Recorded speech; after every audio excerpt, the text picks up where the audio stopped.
సిరిసిల్ల ప్రజలు నేతన్నల మీద పగ తీర్చుకుంటున్నారన్న కేటీఆర్. కాంగ్రెస్ హయాంలో నేతన్నల ఆత్మహత్యలు జరిగాయని విమర్శ. కాంగ్రెస్ నిర్ణయంతో ఆడబిడ్డలకు బతుకమ్మ చీరలు బంద్ అయ్యాయని విమర్శ. హైదరాబాద్ లో డీజే సౌండ్స్ టపాసుల వాడకంపై సిపి కీలక సమావేశం. డీజే శబ్దాలపై ఫిర్యాదులు వస్తున్నట్లు వెల్లడి. అభిప్రాయ సేకరణ చేసి ప్రభుత్వానికి నివేదిక ఇస్తామన్న సిపి.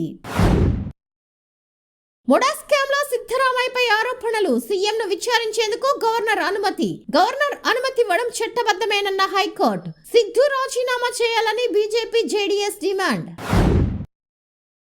తిరుమలలో అన్యమతస్థులు రూల్స్ పాటించాల్సిందేనన్న రఘురామ. శ్రీవారి పట్ల విశ్వాసం ఉందని జగన్ డిక్లరేషన్ ఇవ్వాల్సిందేనని స్పష్టీకరణ.